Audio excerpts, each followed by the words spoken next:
شاہنامہ اسلام اسی کے نام سے آغاز ہے اس شاہنامے کا، ہمیشہ جس کے در پہ سر جھکا رہتا ہے خامے کا، ہمیشہ جس کے در پہ سر جھکا رہتا ہے خامے کا، اسی کے نور سے پر نور ہے شمس و قمر تارے، وہی ثابت ہیں جس کے گرد پھرتے ہیں یہ سیارے، اسی کے نام سے آغاز ہے اس شاہنامے کا، ہمیشہ جس کے در پر سر جھکا رہتا ہے خامے کا، اسی نے ایک حرف کن سے پیدا کر دیا عالم، کشاکش کی صدائے ہاؤ ہو سے بھر دیا عالم، نظام آسمانی ہے اسی کی حکمرانی سے، بہارے جاودانی ہے اسی کی باغبانی سے، اسی کے نور سے پر نور ہیں شمس و قمر تارے، وہی ثابت ہے جس کے گرد پھرتے ہیں یہ سیارے، بشر کو فطرت اسلام پر پیدا کیا جس نے، محمد مصطفیٰ کے نام پر شیدا کیا جس نے۔ السلام علیکم۔ آج رمضان المبارک کی 23 تاریخ ہے، آپ سب کو 23واں روزہ بہت بہت مبارک ہو۔ کل ہم شاہنامہ اسلام کے اس موڑ پر تھے کہ جہاں خاتون جنت حضرت فاطمہ الزہرا کی شادی شیر خدا حضرت علی کے ساتھ منعقد ہوئی تھی، اور سرکار دو عالم رخصتی کے بعد بھی بیٹی کے گھر گئے تھے، اور بیٹی داماد دونوں کو ساتھ بٹھا کر نہایت محبت سے ان کی سلامتی کے لیے اور ان کی آئندہ نسل کے لیے دعا فرمائی تھی۔ شاہنامہ اسلام کے ساتھ ساتھ ہم تاریخ اسلام کے مختلف ادوار سے گزر رہے ہیں۔ آج غزوہ سویق اور غزوہ احد کا تذکرہ ہوگا۔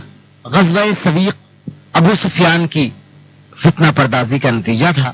ابو سفیان نے قسم کھائی تھی کہ جب تک بدر کا بدلہ نہ لے لوں گا اپنے بالوں میں تیل نہ ڈالوں گا، اور نہ ہی اپنی زندگی میں کسی قسم کی خوشی یا عیش کو قریب آنے دوں گا۔ ذی الحج میں 200 مسلح سواروں کو لے کر ابو سفیان مکے سے نکلا اور غیر معروف راستوں پر چلتا ہوا مدینے کے قریب پہنچا۔ ابو سفیان اپنے سواروں کو مدینے کے باہر ٹھہرا کر رات کی تاریکی میں یہودی قبیلہ بنو نذیر کے رئیس ابن مشکم کے مکان پر شباش ہوا۔ ابن مشکم نے حضرت صلی اللہ علیہ وسلم سے معاہدہ امن کی خلاف ورزی کی اور ابو سفیان کو نہایت تواضع سے اپنے ہاں ٹھہرایا اور مسلمانوں کے حالات بتلائے۔ رات بھر لذیذ کھانوں اور مشروبات سے وہ ابو سفیان کی دعوت کرتا رہا۔ صبح کو ابو سفیان عریس کی وادی پر حملہ ہوا جو مدینے سے 3 میل کے فاصلے پر ہے۔ اس وادی میں مسلمانوں کے اونٹ چرا کرتے تھے اور پھلدار کھجوروں کے جھنڈ تھے اور کچھ جھونپڑے تھے، مگر اتفاق سے اس وقت مویشی موجود نہ تھے۔ ایک انصاری سعد بن عمرو اور ان کا حلیف سو رہے تھے۔ سواروں نے دونوں بے گناہوں کو قتل کر دیا، کھجور کے درختوں کو آگ لگا دی، گھاس کے انبار اور جھونپڑے بھی جلا دیے، گویا ابو سفیان نے اپنی قسم پوری کر دی۔ جیسے ہی سرکار دو عالم کو اور صحابہ کرام کو اس واقعے کی اطلاع ملی، آپ نے صحابہ کے ساتھ اس کا تعاقب کیا اور وہ وہاں سے فرار ہو گیا۔ ابو سفیان کے پاس رسد کا سامان صرف ستو تھا۔ بھاگتے وقت گھبراہٹ میں ستو کے بورے پھینکتا گیا جو مسلمانوں کے ہاتھ آئے۔ عربی میں ستو کو سویق کہتے ہیں، اس لیے یہ واقعہ غزوہ سویق کے نام سے مشہور ہوا جو آج کے شاہنامے میں شامل ہے۔ یہاں سے ناکام ہونے کے بعد ابو سفیان اور سرداران قریش کی آتش انتقام اور بھی بھڑک اٹھی۔ عرب میں جوش پھیلانے اور لوگوں کو گرمانے کا سب سے بڑا آلہ شعر تھا۔ قریش میں 2 شاعر بہت مشہور تھے، عمرو حجی اور مصافح۔ عمرو حجی بدر میں گرفتار ہو گیا تھا، لیکن رسول خدا نے باقتضائے رحم اس کو رہا کر دیا تھا۔ قریش کی درخواست پر وہ اور مصافح مکے سے نکلے اور تمام قبائل قریش میں اپنی آتش بیانی سے آگ لگا کر آئے۔ غزوہ احد میں قریش زبردست تیاری کے ساتھ نکل رہے تھے۔ ابو عزا شاعر نے تہامہ میں گشت لگا کر بنو کنانہ کو قریش کی مدد پر آمادہ کر دیا تھا۔ یہ لشکر جن میں 5000 شتر، 200 گھوڑے اور 700 زرہ پوش پیادے تھے، مدینے کی طرف بڑھا اور تمام شہسوار، شہزور اور مشہور سردار اور ان کے ساتھ ساتھ قریش کی مشہور خواتین شامل تھیں۔ اپنے سرداروں اور سپاہیوں کا دل بڑھانے کے لیے آپ ان ناموں سے اندازہ کر سکتے ہیں کہ قریش کس قدر زبردست تیاری سے آئے تھے۔ اور جب غزوہ احد سے پہلے سرکار دو عالم نے نظر کی تھی اس لشکر جرار کی طرف، تو یہ کہا تھا کہ ایسا لگتا ہے کہ جیسے مکے نے اپنے سارے ہیرے اور جواہر اگل دیے ہیں۔ ایسے ایسے نامی گرامی شہسوار، پہلوان، سردار اور معززین قریش اس لشکر میں شامل تھے۔ اس لشکر میں حضرت خالد بن ولید، جن کو آگے چل کر سیف اللہ ہونا اور دنیا اسلام کا سب سے بڑا جرنیل بننا تھا، اس وقت تک اسلام نہیں آئے تھے اور جنگ احد میں مسلمانوں پر انہی کے رسالے نے عقب سے حملہ کیا تھا۔ اسی طرح حضرت عمرو بن عاص جو فاتح مصر کے نام سے مشہور ہیں، وہ بھی قریش کی اس فوج میں شامل تھے۔ اور عورتوں میں ہند بنت عتبہ جو کہ ابو سفیان کی زوجہ تھی، ام حکیم جو کہ اکرمہ بن ابو جہل کی بیوی تھی، فاطمہ بنت ولید جو حارث بن مغیرہ کی بیوی اور حضرت خالد کی بہن تھی، برزہ بنت مسعود ثقفی جو صفوان بن امیہ کی بیوی تھی، ریتا بنت منبع جو عمر بن عاص کی بیوی تھی، سلافہ بنت سعد طلحہ ابن طلحہ کی بیوی، اور حناس جو کہ حضرت مصعب بن عمیر رضی اللہ تعالی عنہ مشہور جانباز صحابی کی کافرہ ماں تھی۔ یہ سب فوج کا دل بڑھانے اور ان کو ثابت قدم رکھنے کے لیے ساتھ چلی۔ حضرت حمزہ کے ہاتھ سے ہند کا باپ مارا گیا تھا۔ جبیر بن مطم کا چچا بھی حضرت حمزہ کے ہاتھ سے بدر میں مارا گیا تھا۔ اس بنا پر ہند یا ہندا نے وحشی کو، جو جبیر کا غلام تھا اور حربہ اندازی میں کمال رکھتا تھا، حضرت حمزہ کے قتل پر آمادہ کیا اور یہ اقرار ہوا کہ اس کارگزاری کے صلے میں آزاد کر دیا جائے گا۔ ادھر حضرت عباس نے، جو حضرت صلی اللہ علیہ وسلم کے چچا، جنگ بدر کے بعد ایمان لا چکے تھے مگر حکم رسالت سے اب تک مکے ہی میں مقیم تھے، انہوں نے بنی غفار کے ایک شہسوار کو خط دے کر اور 3 دن میں مدینہ پہنچنے کی تاکید کی تاکہ حضرت صلی اللہ علیہ وسلم کو قریش کی اس تیاری سے باخبر کر سکے۔ شاہنامے کا آغاز حفیظ جالندری کے عذر مصنف سے کرتے ہیں۔ آپ دیکھیے کہ حفیظ نے شاہنامے میں کس طرح اپنا دل سمو دیا ہے۔ کیے ہیں مختصر حالات جو اب تک بیاں میں نے نہیں آنے دیا ہے، ان میں رنگے داستاں میں نے۔ ادب ہے نکتہ چین یہ تذکرہ ہے پاک بندوں کا، صداقت کے صدیقوں شہیدوں حق پسندوں کا۔ مجھے ملحوظ ہے اس تذکرے میں راست گفتاری، وگرنہ شاہباز فکر اڑنے سے نہیں آری۔ خیال و خواب کی ہوتی اگر ہنگامہ آرائی، تو رعد اور زلزلے کی بھی نہ کرتا کوئی سنوائی۔ بیاں کرتا اگر حالات فرضی شاہ سواروں کے، تو ایک شمشیر سے میں سر اڑا دیتا ہزاروں کے۔ صداقت کا اگر میں خون کرنے پر اتر آتا، تو صحرائے عرب میں بحر احمر ہی نظر آتا۔ جو موضوع سخن مجھ کو اجازت ایک ذرا دیتا، زمینوں کو اٹھا کر آسمانوں پر بٹھا دیتا۔ مجھے گر یاد ہیں قطرے کو طوفاں کر دکھانے کے، کسی ذرے کو وسعت میں بیاباں کر دکھانے کے۔ میرے دامن میں ہے ابر خزانی بھی بہاری بھی، کہ ہے آتش فشانی بھی نفس میں برف باری بھی۔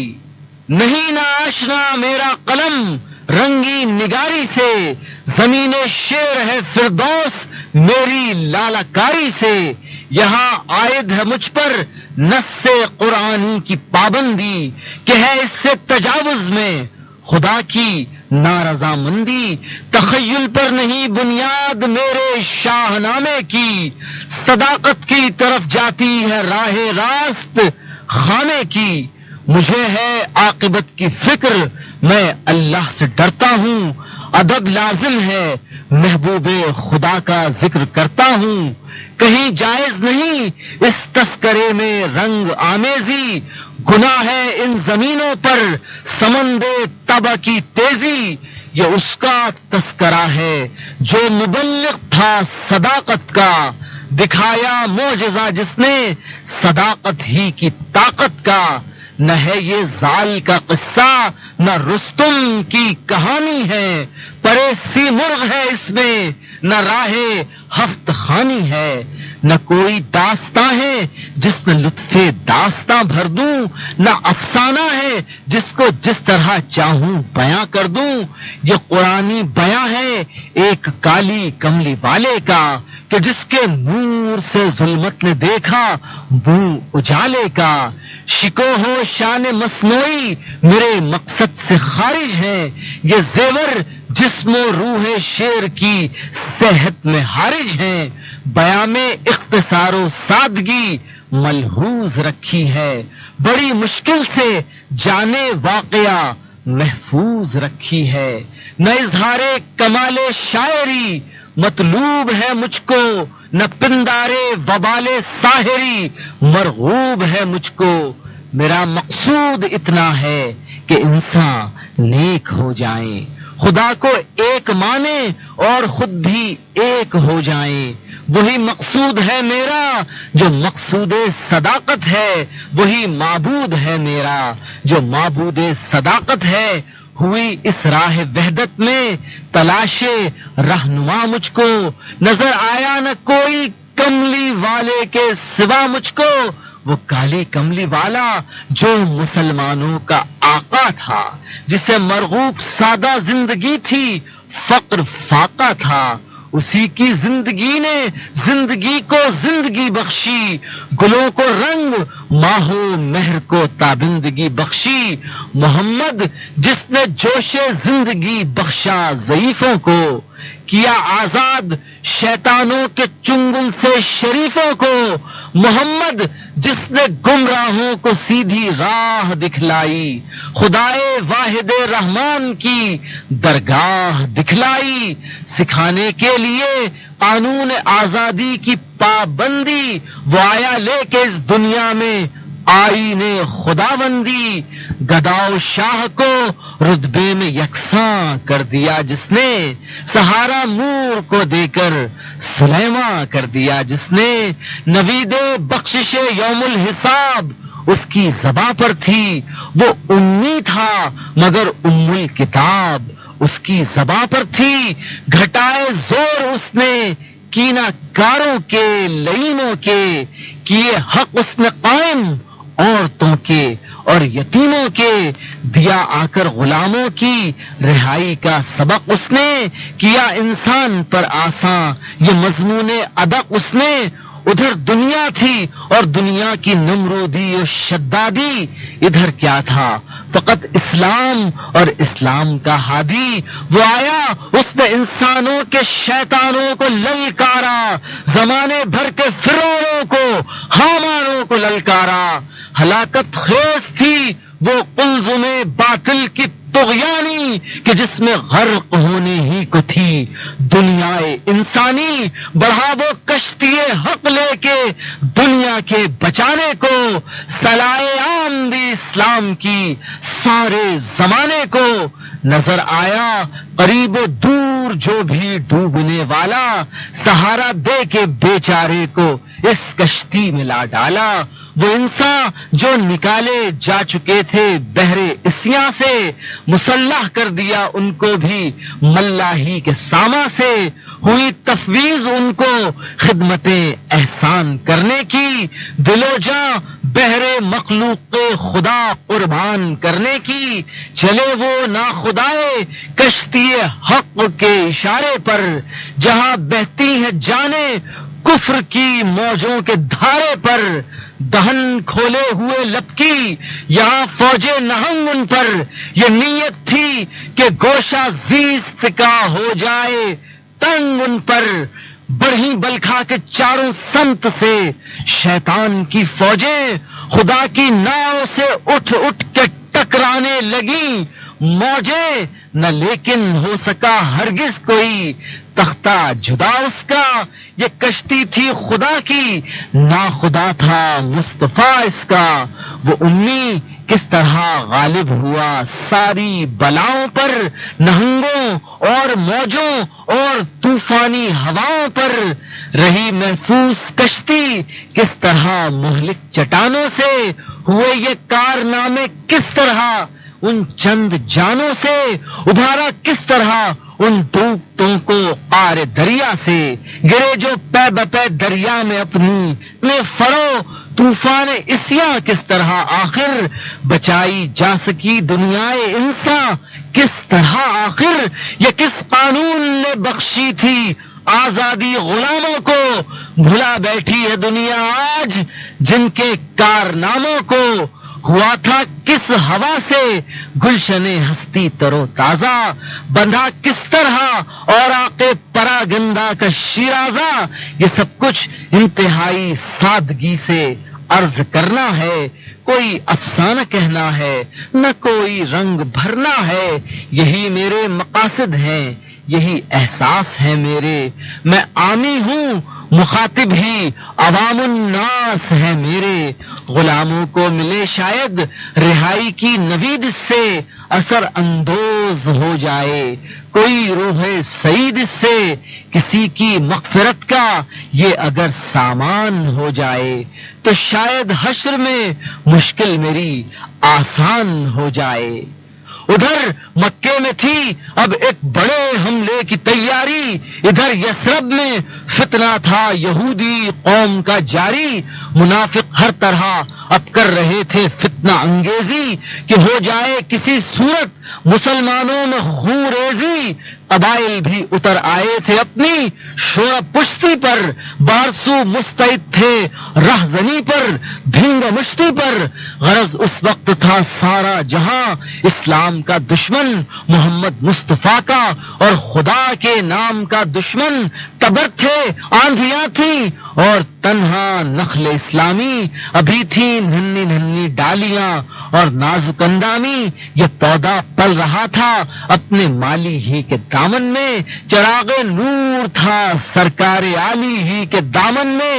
اسی کا حوصلہ تھا جس نے ٹالا ان بلاؤں کو، لیا خود اپنی ذات پاک پر سمی ہواؤں کو. قریشی فوج نے جب بدر میں دیکھی نگوساری، ابو سفیاں کو حاصل ہو گئی باطل کی سرداری. قسم کھائی تھی اس نے جب تلک بدلہ نہ لے لوں گا، کوئی بھی کھیل ہرگز عیش و عشرت کا نہ کھیلوں گا. لگی تھی آگ کچھ ایسی کہ جینا تھا حرام اس کو، جلائے ڈالتا تھا سوزے داغے انتقام اس کو.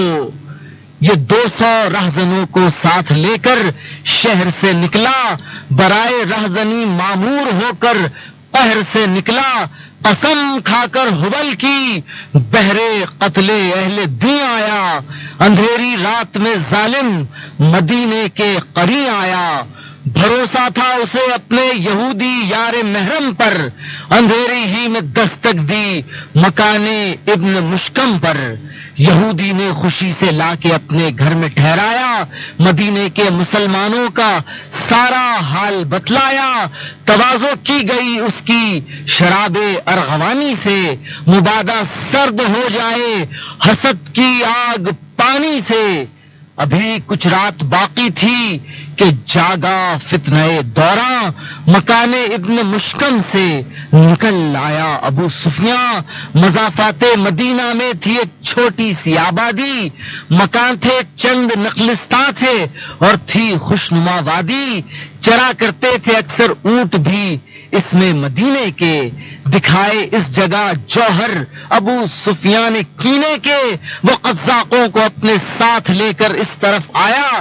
نشہ اونٹوں کا لیکن آج وادی میں نہیں پایا، فقط سوئے ہوئے دو کاشتکار اس کو نظر آئے، بدی کے نقش پوری شان سے دل میں ابھر آئے، درختوں کے سوا کوئی نہ پایا دیکھنے والا، سواروں نے انہی سوتے ہوئوں کو قتل کر ڈالا، ہوا ٹھنڈا نہ دل جب مار کر ان پاسبانوں کو، لگا دی آگ سب کچھ لوٹ کر خالی مکانوں کو، جلائے گھاس کے انبار بھی آتش نژادوں نے، درختوں کو بھی خاکستر کیا ان بد نہادوں نے، ہوئی جب صبح آواز اذاں آئی بشر جاگے، تو یہ شب دزد پاداش عمل کے خوف سے بھاگے، ابو سفیان کی یہ کرتوت فوراً ہو گئے ظاہر، اٹھا پھر صحن مسجد سے وجود طیب و طاہر، بڑھے 200 مجاہد ہم رکاب مصطفیٰ ہو کر، تعاقب میں چلے ان بزدلوں کے بعد پا ہو کر، بڑھے اس سمت پر جس سمت سے یہ چور بھاگے تھے، مجاہد پیچھے پیچھے تھے، فراری آگے آگے تھے، ابو سفیان خوف جاں سے ڈرتا اور تھراتا، بھگاتا ساتھیوں کو، بھاگو بھاگو منہ سے چلاتا، سلوک ابن مشکم کا بیاں اور ذکر میں کرتا، چلا جاتا تھا مکے کی طرف راہوں کو طے کرتا، شتر بھی تھک گئے تھے، راہزن اسوار تھے جن پر، برائے زاد راہ ستو کے بورے بار تھے ان پر، تعاقب ہو رہا تھا اب ابو سفیان گھبرایا، مسلمانوں کا خطرہ موت بن کر قلب پر چھایا، سبک ہونے کو بورے ستوؤں کے جا بجا پھینکے، بھگوڑوں نے یہ سارے بوجھ اونٹوں سے اٹھا پھینکے، بچا کر جان لے جانا ہی مشکل تھا نگاہوں میں، یہ ستو بھاگتے میں پھینکتے جاتے تھے راہوں میں، اٹھا لیتے تھے آ کر کملی والے کے رفیق ان کو، رہی یاد ایک عرصے تک یہ افتاد سویق ان کو، بڑی جاں مکاریوں اور کوششوں قد سے یہ رہزن بچ ہی نکلے، غازیان دین کی زد سے تعاقب چھوڑ کر غازی پلٹ آئے مدینے کو، یہودی خطرہ تھا درپیش ملت کے سفینے کو، گروہ کفر جب سے بھاگ کر مکے میں آیا تھا، اسی دن سے یہ دستور العمل اس نے بنایا تھا کہ تیاری کرے ہر فرد جنگ انتقامی کی، پذیرائی نہیں ہوگی کسی عذر اور خامی کی، قبائل کو قریشی شاعروں نے جا کے بھڑکایا، پرستاران باطل کو ضیائے حق سے دھڑکایا، کہا یہ مسئلہ ہے دین آبائی کی عزت کا، پرانے مسلک لاتی و عزائی کی عزت کا،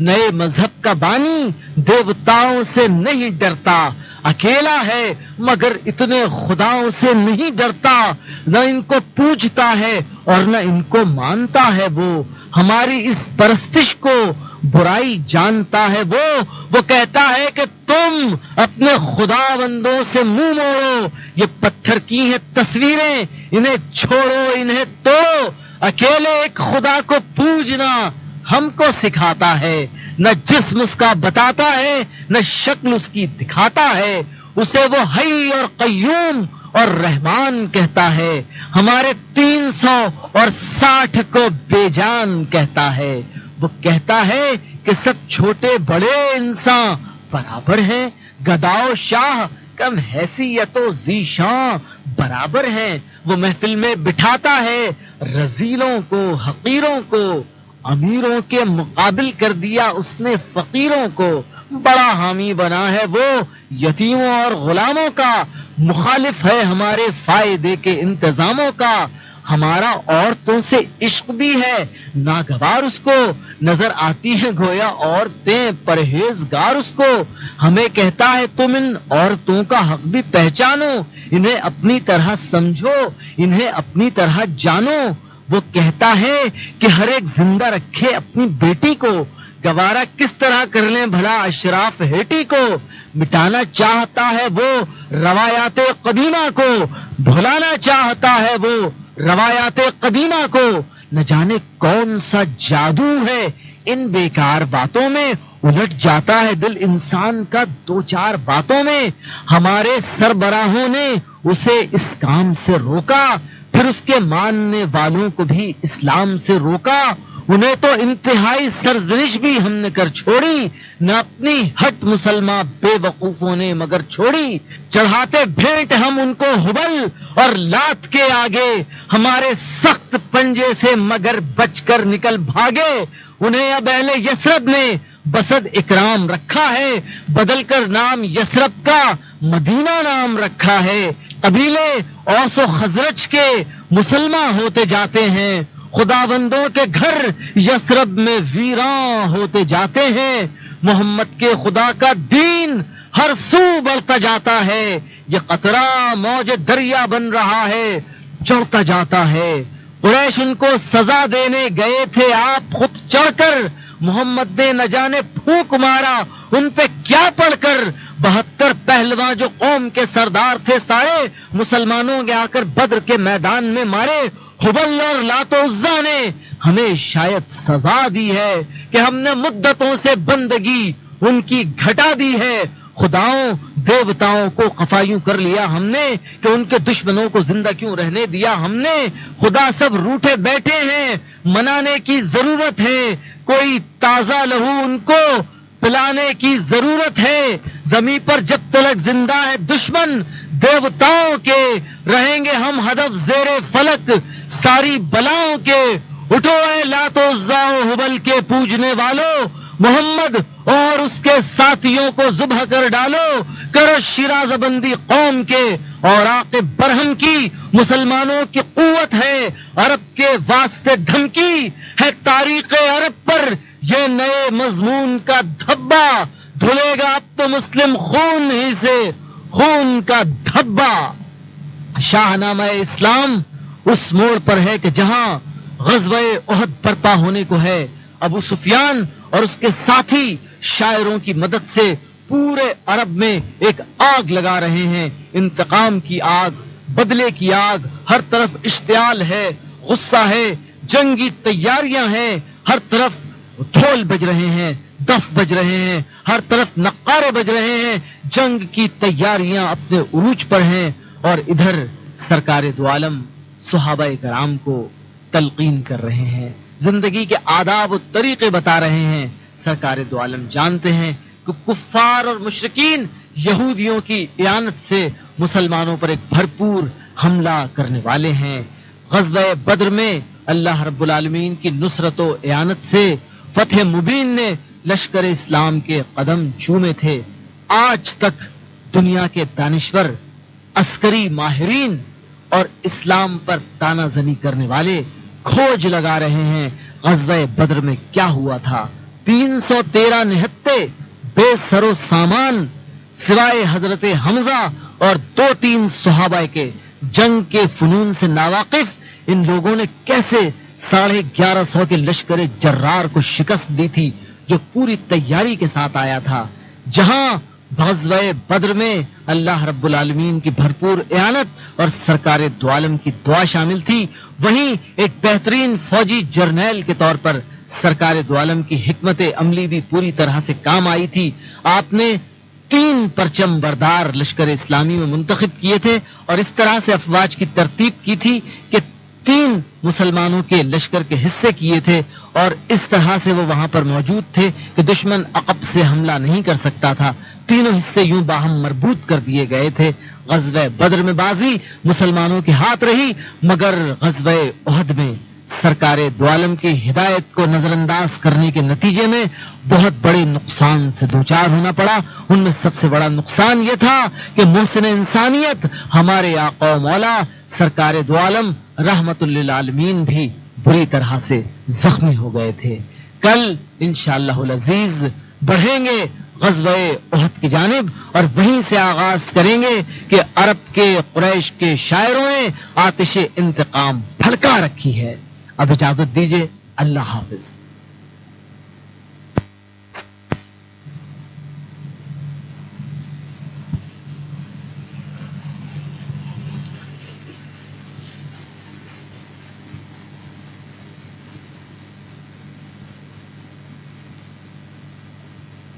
شاہ نامہ اسلام اسی کے نام سے آغاز ہے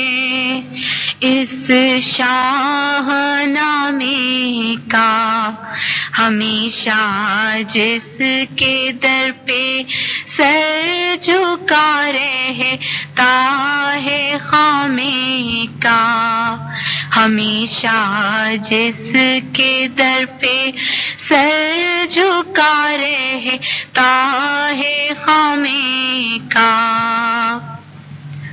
اسی کے نور سے پر نور ہے شمس و قمر تارے، وہی ثابت ہیں جس کے گرد پھرتے ہیں یہ سیارے، اسی کے نام سے آغاز ہے اس شاہ نامے کا، ہمیشہ جس کے در پر سر جھکا رہتا ہے خامے کا، اسی نے ایک حرف کن سے پیدا کر دیا عالم، کشاکش کی صدائے ہاؤ ہو سے بھر دیا عالم، نظام آسمانی ہے اسی کی حکمرانی سے، بہار جاودانی ہے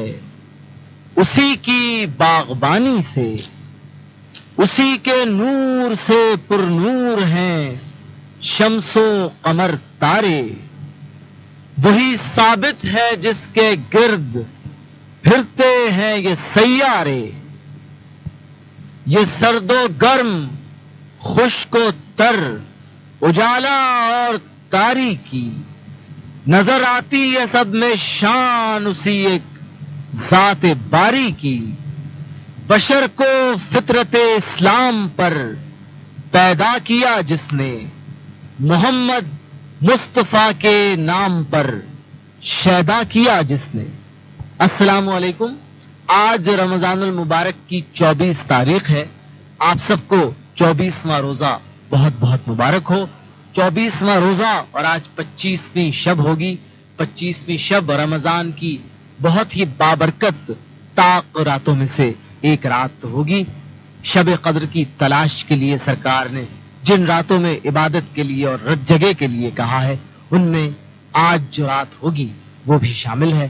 سو جو بھی دل کی تمنا ہے اور جو بھی مشکلات ہیں اور جہاں جہاں سے جس دروازے سے جو کام نہیں ہو رہا ہے، اللہ رب العالمین نیچے آسمانوں پہ نزول کرتے ہیں اور پوچھتے ہیں کہ ہے کوئی عزت کا چاہنے والا، روزگار کا چاہنے والا، اولاد صالح کا چاہنے والا، اپنے منصب کو بلند کرنے کا اور تقوی کا مانگنے والا، کہ آج ہمارا دریائے رحمت جوش پر ہے۔ رمضان المبارک کی ان پرکیف ساعتوں میں ہم ابو الاسر حفیظ جالندری کے شاہ نامے کے ساتھ ساتھ تاریخ اسلام کا سفر طے کر رہے ہیں۔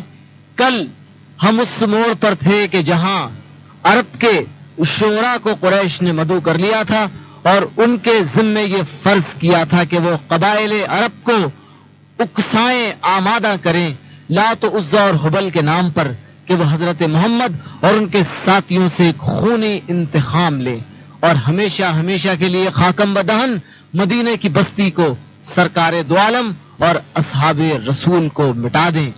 وہ کہتے تھے کہ ہے تاریخ عرب پر یہ نئے مضمون کا دھبا، دھلے گا اب تو مسلم خون ہی سے خون کا دھبا۔ دیکھتے ہیں کہ تاریخ کیا منظرنامہ دکھاتی ہے۔ یہ وہ موقع تھا کہ جب حضرت عباس نے، جو کہ سرکار کے حکم پر مسلمان ہونے کے باوجود مکے ہی میں قیام پذیر تھے، ایک قاصد کے ذریعے قریش مکہ کے حملے کی تیاریوں کی خبر سرکار دو عالم تک پہنچائی۔ آپ صلی اللہ علیہ وسلم نے 5ویں شوال سن 3 ہجری کو 2 خبر رساں خبر لانے کے لیے بھیجے۔ انہوں نے آ کر اطلاع دی کہ قریش کا لشکر مدینے کے قریب ہے اور مدینے کی چراگاہ ان کے گھوڑوں نے صاف کر دی ہے۔ حضرت سعد بن عبادہ اور حضرت سعد بن معاذ ہتھیار لگا کر تمام رات مسجد نبوی کے دروازے پر پہرا دیتے رہے۔ خبروں کے اخفا میں بخیال بے دلی احتیاط کی گئی تھی اور عام مسلمانوں کو لشکر کفار کے تفصیلی حالات نہیں بتائے گئے تھے۔ پھر بھی یہ شب مدینے میں سخت خوف و خطر کی رات تھی۔ قریش کے قریب آنے کی خبر موصول ہونے پر آپ نے ایک صحابی حضرت حباب ابن منظر کو حملہ وروں کی تعداد کے صحیح تخمینے کے لیے بھیجا۔ رحمت للعالمین کے محقق مصنف نے ناسخ التاریخ کے حوالے سے قریش کی اس فوج کی تعداد 5000 لکھی ہے. بہرحال 3000 اونٹ، 200 گھوڑے، 700 زرہ پوش پیادے مسلمہ تعداد تھی. روز جمعہ کی صبح حضرت نے مسجد نبوی میں مسلمانوں کو جمع فرمایا اور قریش کے حملے کے متعلق ان سے مشورہ طلب کیا. عبداللہ ابن ابی جو منافقوں کا سرغنہ تھا مگر جنگ بدر کے بعد بظاہر مسلمان ہو گیا تھا، وہ اس وقت مشورے میں شریک تھا. مشورے سے قبل حضرت نے قریش کے حملے اور ان کے خونی ارادوں کا تذکرہ فرمایا. آپ نے فرمایا، آج رات میں نے خواب میں ایک گائے دیکھی ہے، نیز دیکھا ہے کہ میری تلوار کا سرا ٹوٹ گیا ہے. پھر میں نے دیکھا کہ گائے ذبح کی جا رہی ہے. پھر دیکھا کہ میں نے اپنا ہاتھ ایک مضبوط اور محفوظ زرہ کے اندر ڈالا ہے. صحابہ نے اس خواب کی تعبیر دریافت کی تو فرمایا، گائے کے ذبح سے میں سمجھتا ہوں کہ میرے بعض اصحاب اکبر کی شہادت مراد ہے، اور تلوار کے ٹوٹنے سے میرے عزیزوں میں سے کسی کی شہادت ہے، یا خود مجھے اس مہم میں کوئی جسمانی تکلیف پہنچے گی. زرہ کے اندر ہاتھ ڈالنے سے میں سمجھتا ہوں کہ ہمیں مدینے کے اندر رہ کر مقابلہ کرنا مناسب ہے. مہاجرین نے عموماً اور انصار میں سے اکابر نے رائے دی کہ عورتیں باہر قلعوں میں بھیج دی جائیں اور شہر میں پناہ گیر ہو کر مقابلہ کیا جائے. حضرت حمزہ اور اکثر صحابہ نے اور خصوصیت کے ساتھ ان نوجوان مسلمانوں نے جو بدر کی جنگ میں شامل نہ ہوئے تھے، شہادت اور خدمت دین کے جذبے سے سرشار تھے، اصرار کیا کہ ہم شہر سے نکل کر کھلے میدان میں مقابلہ کرنا شہر میں بند ہو کر لڑنے سے زیادہ پسند کرتے ہیں. ہم آج شاہنامہ اسلام کے اسی موڑ پر چلتے ہیں کہ جہاں عرب شاعر قریش کے کہنے پر جذبات کو دہکا رہے تھے اور انتقام پر قبائل قریش کو آمادہ کر رہے تھے، ہے تاریخ عرب پر یہ نئے مضمون کا دھبا، دھلے گا اب تو مسلم خون ہی سے خون کا دھبا.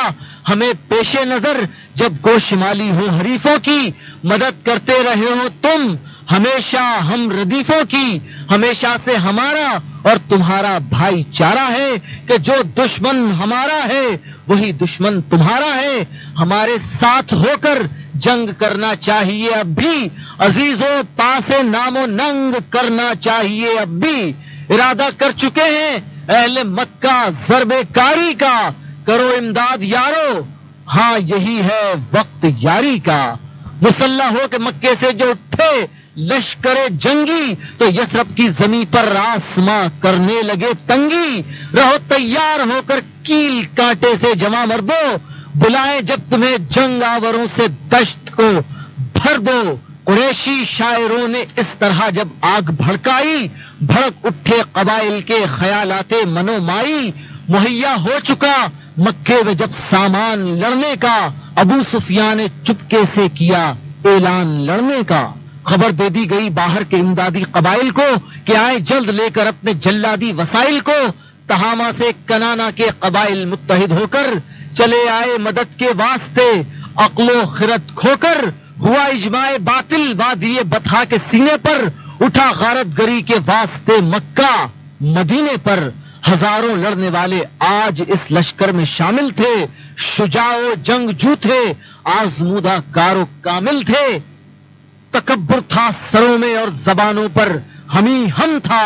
ابو سفیان ان سب کا سپاہ سالار اعظم تھا. بہادر خالد و عمرو بن عاص اس وقت نائب تھے. ابھی تک جوہر ایمان سرو سینے سے غائب تھے. یہ لشکر مشتمل تھا ایسے ایسے قہرمانوں پر جو فوجوں کے مقابل بارہا کھیلے تھے جانوں پر. انہیں مرغوب تھی غارت گری، پیشہ تھا قزاقی، نہاد آدمیت کا کوئی جوہر نہ تھا باقی. مرتب ہو چکی جب ہر طرح سے فوج باطل کی، بڑھی حق کی طرف یلغار کر کے موج باطل کی. سپاہی بھی چلے، سردار بھی، سردار زادے بھی، شتر اسوار بھی اور گھڑ چڑھے بھی اور پیادے بھی. دہل کا شور سن سن کر ہوا فریاد کرتی تھی، زمین سہمی ہوئی اپنے خدا کو یاد کرتی تھی.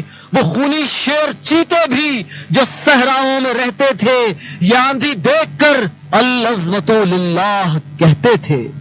قریشی عورتیں بھی دف بجاتی اور رجز گاتی چلی جاتی تھی، ان کے آتشی جذبات بھڑکاتی.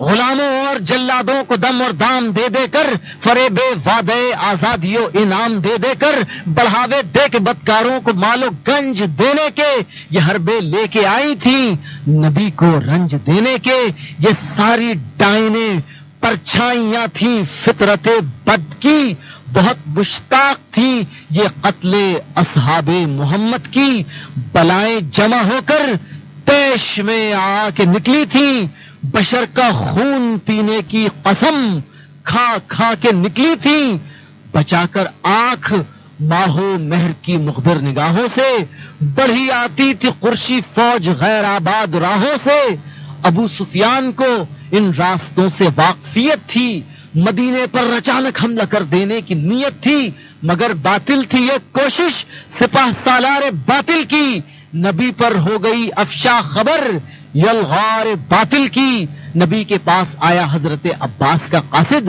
کہ آتا ہے گروہ مشرکاں با نیت فاسد، نبی نے انس مونس دو جواں مامور فرمائے جو مانند ہوا افواج قرشی کی خبر لائے، گزارش کی کہ حملہ آوروں کا ایک بڑا لشکر چلا آتا ہے آندھی کی طرح ارض مقدس پر، اٹالا ان کا قرب شہر میں ہے، بند ہے راہیں، اجاڑی ان کے گھوڑوں نے مدینے کی چراگاہیں، نبی نے سن کے امر واجب الاذعان فرمایا، مدینے کی حفاظت کے لیے سامان فرمایا، معین کر دیے دروازہ ہائے شہر پر غازی کہ تھا غارت گروں سے خطرے شب خون اندازی، یہودی دشمنی کا رنگ بھی اب ہو گیا گہرا، درے مسجد پہ قائم کر لیا اصحاب نے پہرا، اچانک آ لیا تھا شہر کو افواج شیطانے، گزاری جاگ کر یہ رات ہر فرد مسلمان نے، مقرر کر دیا ہادی نے ایک گوئندہ تازہ کہ ہو اچھی طرح جمعیت باطل کا اندازہ، خبر آئی کہ جمعیت ہے بے شز سے ہزار ان کی، کمک بھی آنے والی ہے بوقت کارزار ان کی، رسالے بھی ہیں ان کے پاس، نیزے بھی ہیں کوڑے بھی، سوار ان کے ہیں آہن پوش گھوڑے بھی، شتر اسوار کثرت سے ہیں، کچھ لشکر پیادہ ہے، زرہ پوشوں کی گنتی 700 سے بھی زیادہ ہے، یہ سن کر مطلقاً اسلام کا ہادی نہ گھبرایا، زباں سے حسبنا اللہ کہہ کے یوں حضرت نے فرمایا، مسلمان کو فقط اللہ کی امداد کافی ہے، اسی کا نام کافی ہے، اسی کی یاد کافی ہے، جو بندوں کو ودیت یہ امانت کرنے والا ہے، وہ قوت دینے والا ہے، اعانت کرنے والا ہے۔ ابھی کچھ رات باقی تھی، ابھی پہرا تھا ظلمت کا، ہوا اعلان بہر مشورت اجماع امت کا، اکٹھا ہو گئے آ کر مسلمان صحن مسجد میں، سمٹ آئی ضیائے صبح رخشاں صحن مسجد میں، پرانے اور نئے جتنے بھی تھے اللہ کے پیارے، بڑے چھوٹے معمر اور جواں جھٹ آ گئے سارے، کیا امت نے جب اجماع کامل بزم شورا میں، ہوا ابن ابی بھی آ کے شامل بزم شورا میں، منافق تھا رسول اللہ کا در پردہ دشمن تھا، یہ دشمن دامن رحمت کا ایک پروردہ دشمن تھا، بظاہر یہ منافق دین کا اقرار کرتا تھا، بباطن جان ملت پر ہزاروں وار کرتا تھا، مدینے میں بہت سے اور بھی اس کے موافق تھے کہ ظاہر میں مسلمان اور باطن میں منافق تھے، تمنا ان کی یہ تھی مسلموں میں تفرقے ڈالیں، حویدہ تھے نبی پر ان کے سب حالات سب چالیں، یہ سب ایمان کا اقرار زبانی کرتے رہتے تھے، رسول اللہ سب کچھ جانتے تھے کچھ نہ کہتے تھے، غرض ابن ابی اب مشورت میں ہو گیا شامل، اگرچہ قلب اس کا فتنہ انگیزی پہ تھا عامل، نماز صبح پڑھ کر آپ نے ارشاد فرمایا کہ اے ایمان والو امتحان کا وقت سخت آیا، قریش اس مرتبہ آئے ہیں پورے ساز و ساما سے کہ آزادی تمہاری چھین لیں شمشیر و پیکا سے، مجھے یہ جنگ ایسا حادثہ معلوم ہوتا ہے جو ہر امت کو بہرے امتحان مقسوم ہوتا ہے، کشاکش ہائے مرگ و زیست کا ہے ایک کٹھن رستہ، جہاں چلنا ہے سب کو دست بستہ اور پابستہ. نبی کو اس میں خود ہے احتمال صدمہ ذاتی. دکھایا جا چکا ہے مجھ کو حالے صدمہ ذاتی. بغیر اس کے رہے تہذیب ملت طے نہیں ہوتی کہ بڑھ کر جوہر ذاتی سے کوئی شے نہیں ہوتی. یہ رستہ ہے میرے اصحاب اکبر کی شہادت کا. کوئی وعدہ نہیں اس مرحلے میں خرق عادت کا. اگر امت نے احکام نبی سے کی نہ سرتابی، نہ بشریت نے پیدا کر دیا اگر خوف آسابی. پڑھا ہے نظم وحدت کا جو مضمون ادق تم نے، بھلا ڈالا نگر ہنگام سختی یہ سبق تم نے. اگر تم اس رہے دشوار میں ثابت قدم نکلے، ثبات و صبر کے اظہار میں ثابت قدم نکلے، حدیں قائم رکھی تم نے اگر طاعت گزاری کی، تو دیتا ہوں بشارت میں تمہیں تائید باری کی. تمہیں اس وقت چاروں سمت سے آدھا نے گھیرا ہے. یہاں دشمن کا گھر ہے، اس طرف لشکر کا ڈیرا ہے. مدینے کی جو حالت ہے وہ تم پر آشکارا ہے. قریشی لشکر جرار و حد پر خیمہ آرا ہے. بتاؤ ان کو روکیں چل کے باہر چند میلوں پر کہ اس لشکر کو بڑھنے دیں مدینے کی فصیلوں پر. بظاہر بند ہو کر جنگ کرنے میں ہے آسانی، یکایک نغہ کر سکتے نہیں بیداد کے بانی. مگر یہ منحصر ہے کثرت آرائے ملت پر. تدبر شرط ہے ہر دیدے بینائے ملت پر. حق آزادی آرا ہے دین کا سنگ بنیادی. تمہاری رائے جو بھی ہو بیاں کر دو بآزادی. میری جانب سے ہر حالت میں استقلال دیکھو گے. محمد کو رہے حق میں شریک حال دیکھو گے. بگوش ہوش یہ خطبہ سنا ایمان والوں نے، جھکا دی گردنیں فرتے ادب سے شان والوں نے. گزارش کی کھڑے ہو کہ رائیں سب اکابر نے، کیا تجویز یہ ہر ایک ضابط اور صابر نے کہ لڑنا قلعہ بندی کے طریقے سے مناسب ہے، دفاع دشمنا ضبط اور سلیقے سے مناسب ہے. کہا ابن ابی نے ہاں یہ دستور قدیمی ہے اس سے فائدہ مقصود اگرچہ چال دھیمی ہے. مدینے پر کیا کرتا تھا حملہ جب کوئی لشکر تو ہو کر متحد سب شہر والے لڑنے مرنے پر. بٹھا دیتے تھے اپنی عورتیں ہر سمت ٹیلوں پر. مسلح اور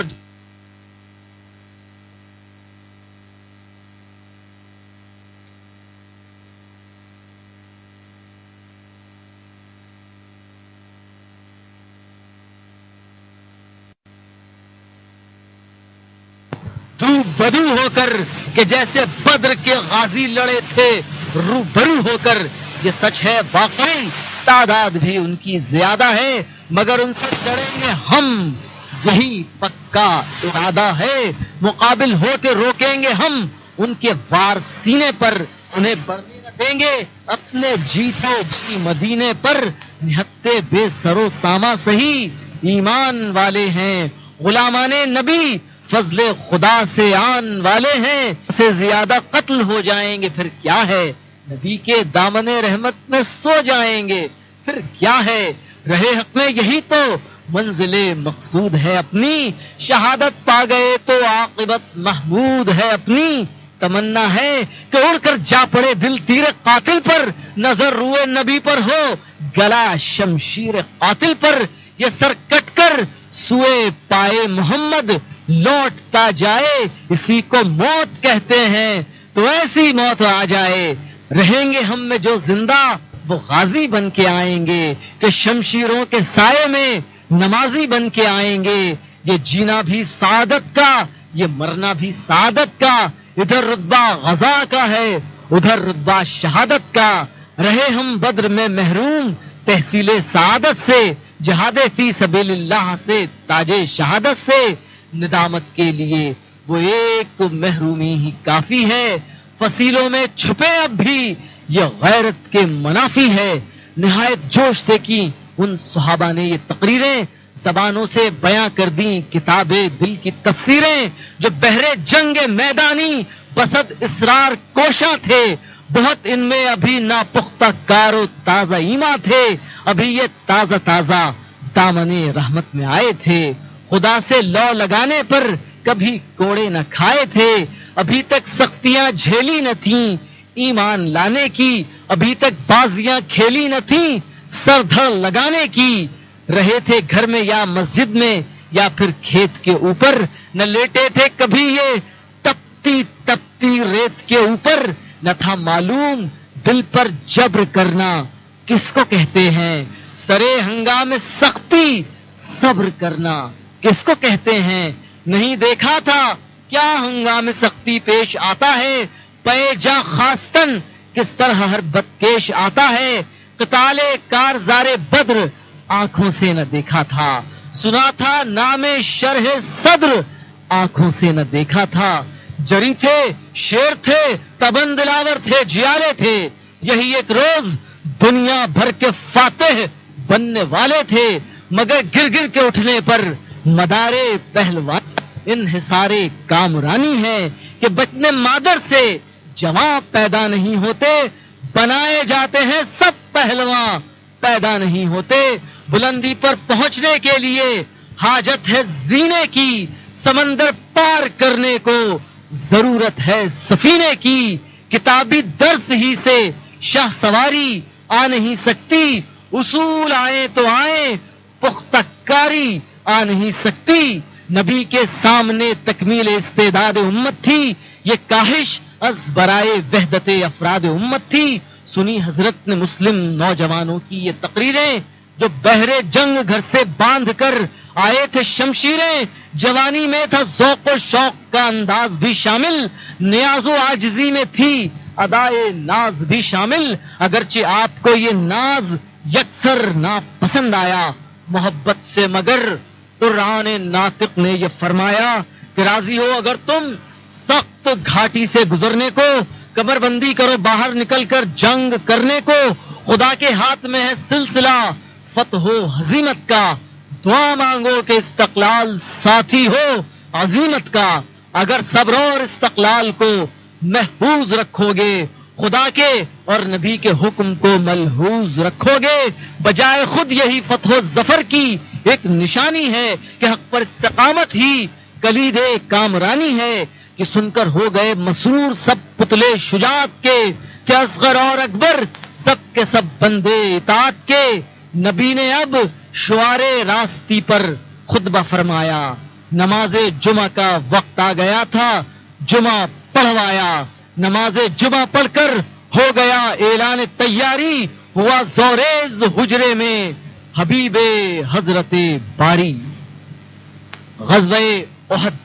چھڑنے والا ہے، وہ مشہور جنگ ہونے والی ہے کہ جس میں مسلمانوں کو اللہ رب العالمین کی جانب سے اپنے نبی کے حکم سے سرتابی کی پاداش میں ایک سزا ملی تھی، شکست کی سزا، ہزیمت کی سزا، کفار کے ہاتھوں زخم کھانے اور مارے جانے کی سزا، وہ رتبہ شہادت تھا، بہت عظیم رتبہ تھا، زخمی ہونا بھی راہ حق میں بہت بڑا منصب تھا، مگر اللہ رب العالمین یہ سمجھانا چاہتا تھا، یہ جتلانا چاہتا تھا، یہ باور کرانا چاہتا تھا، یہ سبق دینا چاہتا تھا کہ فتح و شکست تمہارے ہاتھ میں نہیں ہے، کہ میدان جیتنا اور ہارنا تمہارے بس کی بات نہیں ہے، نتائج تم مرتب کرنے والے نہیں ہو، تمہارا کام صرف اور صرف اللہ اور اس کے رسول کی اطاعت ہے، جب تک تم رسول کی اطاعت نہیں کرو گے ظاہر میں اور باطن میں، کردار میں اور سیرت میں، اس وقت تک تم کامیاب نہیں ہو سکتے۔ کل غزوہ بدر کی جانب چلیں گے،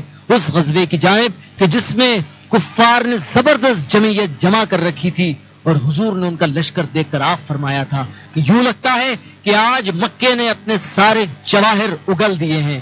انشاءاللہ العزیز کل ملاقات ہوگی میدان احد میں، اس وقت تک کے لیے اجازت، اللہ حافظ۔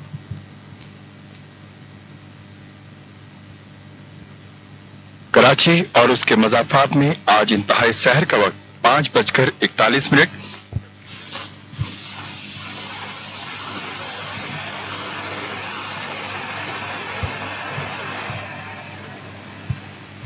شاہ نامہ اسلام اس کے نام سے آغاز ہے، اس شاہ نامے کا ہمیشہ جس کے در پہ سر جھکا رہتا ہے خامی کا، ہمیشہ جس کے در پہ سر جھکا رہتا ہے خامی کا، اسی کے نور سے پر نور ہے شمس و قمر تارے، وہی ثابت ہیں جس کے گرد پھرتے ہیں یہ سیارے۔ اسی کے نام سے آغاز ہے اس شاہ نامے کا، ہمیشہ جس کے در پر سر جھکا رہتا ہے خامے کا، اسی نے ایک حرف کن سے پیدا کر دیا عالم، کشاکش کی صدائے ہاؤ ہو سے بھر دیا عالم، نظام آسمانی ہے اسی کی حکمرانی سے، بہار جاودانی ہے اسی کی باغبانی سے، اسی کے نور سے پر نور ہیں شمس و قمر تارے، وہی ثابت ہے جس کے گرد پھرتے ہیں یہ سیارے، یہ سرد و گرم خشک و تر اجالا اور تاریکی، نظر آتی ہے سب میں شان اسی ایک ذات باری کی، بشر کو فطرت اسلام پر پیدا کیا جس نے، محمد مصطفیٰ کے نام پر شیدا کیا جس نے۔ السلام علیکم، آج رمضان المبارک کی 25ویں تاریخ ہے، آپ سب کو 25واں روزہ بہت بہت مبارک ہو۔ شاہ نامہ اسلام کے ساتھ ساتھ ہم تاریخ اسلام کا سفر کر رہے ہیں اور اس دلچسپ اور بہت ہی عبرت آموز اور سبق دینے والی کتاب کے صفحات کا مطالعہ کر رہے ہیں۔ شاہ نامہ اسلام، گزشتہ روز ہم حفیظ جالندری کی اس پر اثر نظم کے اس موڑ پر تھے کہ جب جنگ احد برپا ہونے والی تھی، سرکار دو عالم مہاجرین اور انصار سے مشورہ لے چکے تھے اور یہ طے پایا تھا کہ بجائے قلعہ بند ہو کر لڑنے کے، باہر نکل کر میدان میں کفار کا مقابلہ کیا جائے گا۔ سن رسیدہ تجربہ کار اصحاب کی رائے یہ تھی کہ قلعہ بند ہو کر دفاع کیا جائے، جبکہ وہ نوجوان جو غزوہ بدر میں شامل نہیں تھے اور اس کے افسانے سنتے تھے، جرأت کی داستانیں سنتے تھے، اس جنگ کا احوال سنتے تھے، انہیں بے قراری تھی، جوش تھا، اضطراب تھا کہ انہیں بھی اپنی شجاعت کا جوہر دکھانے کا موقع ملے، انہیں بھی اسلام سے اپنی محبت ثابت کرنے کا موقع ملے۔ وہ بہت ہی جوش کے عالم میں سرکار دو عالم سے گزارش کر رہے تھے کہ میدان میں نکل کر دشمن کا مقابلہ کیا جائے۔ سرکار دو عالم خود اپنے ذہن میں یہ ارادہ رکھتے تھے کہ مدینے میں رہ کر دفاع کیا جائے تو زیادہ بہتر ہو، اور آپ نے اپنا ایک خواب بھی سنایا تھا جس کا مفہوم یہ عکس کیا تھا کہ ہمارے لیے مدینے میں رہ کر مقابلہ کرنا ہی بہتر ہے۔ مگر جب آپ نے اکثریت کی یہ رائے پائی اور نوجوانوں کا جوش و خروش دیکھا تو آپ نے فرمایا کہ ٹھیک ہے، ہم میدان احد میں ہم مدینے سے باہر نکل کر دشمن کا مقابلہ کریں گے۔ ہرچند کہ اس کے بعد جبکہ سرکار دو عالم تشریف لے گئے تیاری کے لیے، نماز جمعہ کے بعد آپ نے مجاہدین کو تیاری کا حکم دیا اور خود بھی حضرت صدیق اکبر اور حضرت عمر فاروق کو ساتھ لے کر اپنے حجرے میں تشریف لے گئے اور لباس جنگ زیب تن فرمایا، ذرا زیب تن فرمائی، چمڑے کی پیٹی سے کمر کسی، سر پر امامہ تھا، تلوار ہمائل کی، دوش پر سپر تھی، دست مبارک میں نیزہ تھا۔ تاریخ الخمیس میں واقعات آتے ہیں کہ حضرت صدیق اکبر اور فاروق اعظم نے اسلحہ پہننے میں آپ کا ہاتھ بٹایا تھا. یہ صورتحال تھی کہ جب سرکار دو عالم کو اس حال میں باہر آتے ہوئے نوجوانوں نے دیکھا تو سب نے بیک زبان عرض کیا کہ یا رسول اللہ، ہم سے غلطی ہوئی کہ ہم نے حضور کی رائے کے مقابلے میں اپنی رائے پر اصرار کیا. آپ جس طرح مناسب خیال فرمائیں، ملت کے مفاد کے لیے وہی طریقہ کار بہتری کا موجب ہوگا اور اسی میں برکت ہوگی. آپ نے فرمایا جب تک اللہ کوئی فیصلہ نہ فرما دے، اللہ کے نبی کی شان سے بعید ہے کہ وہ ہتھیار پہن کر اتار ڈالے. قریش بدھ کے دن مدینے کے قریب پہنچے تھے اور کوہ احد پر ڈیرا ڈالا تھا. حضرت نے جمعے کے دن نماز جمعہ پڑھا کر 1000 صحابہ کے ساتھ شہر سے نکلنے کا قصد کیا. سعد بن معاذ رئیس اوس اور سعد بن عبادہ رئیس خزرج حضرت کے گھوڑے کے آگے آگے آہستہ آہستہ دوڑتے جاتے تھے اور باقی اصحاب حضور کے دائیں بائیں اور پیچھے پیچھے چل رہے تھے. معرکہ احد برپا ہونے والا تھا. ہم شاہنامہ اسلام کے اسی موڑ سے آج آغاز کرتے ہیں کہ جب سرکار دو عالم نے اصحاب کو جہاد فی سبیل اللہ کے لیے تیاری کا حکم دے دیا. نماز جمعہ پڑھ کر ہو گیا اعلان تیاری. ہوا سوریز حجرے میں حبیب حضرت باری. نبوت کا جلالی رنگ چہرے سے ہویدا تھا کہ جس کی ذو سے ذرے ذرے میں خورشید پیدا تھا. وفا و عشق کے رشتے سے دونوں دست وابستہ. ابو بکر و عمر تھے تم قدم کے ساتھ وابستہ. رفیقان نبی کے قلب اس جلوے سے تھرائے. مہم میں غیر معمولی کے یہ نقشے نظر آئے. کوئی سخت اور نازک مرحلہ پیش آنے والا تھا کہ پیغمبر نے ساما جنگ کرنے کو نکالا تھا. لباس جنگ پہنا آج سردار دو عالم نے. خدا کی فوج اول کے سپاہ سالار اعظم نے. شرف بخشا زرہ کو چشم ہستی کے اجالے نے. سرے اقدس پہ رکھا خود کالی کملی والے نے. کمر چمڑے کی پیٹی سے کسی تلوار لٹکائی. بھرا تیروں سے ترکش بھی کما بھی دوش پر آئی. کیا حیران صدیق و عمر کو اس نظارے نے.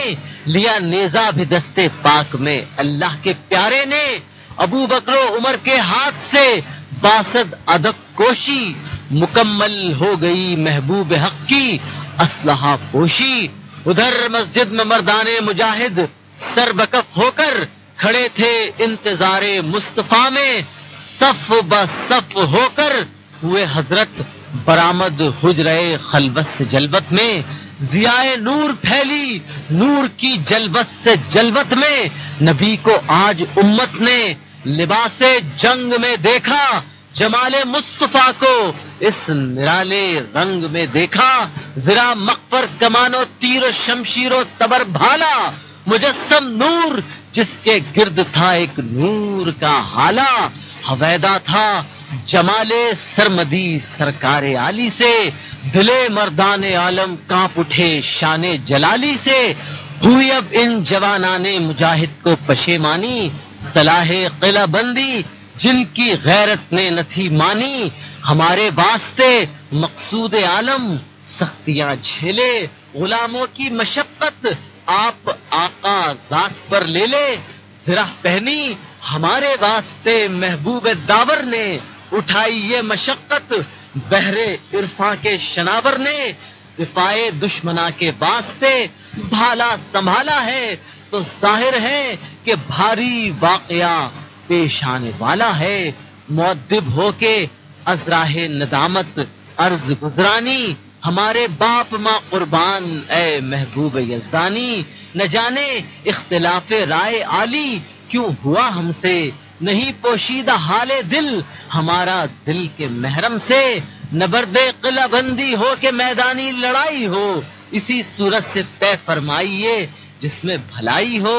حقیقت میں ہماری رائے کیا ہے اور ہم کیا ہیں. اسی سرکار اسی دربار ہی کے نام لیوا ہیں. کیا خورشید ذروں کو یہ سب احسان ہادی ہے.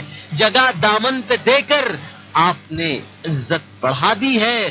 رسول اللہ پر ظاہر ہے جو ہم سے ہے پوشیدہ، وہی فرمائیے جو بہر ملت ہو پسندیدہ۔ پسندیدہ نبرد قلعہ بندی ہی کی صورت ہے، لباس جنگ اتارے آپ، کیا اس کی ضرورت ہے؟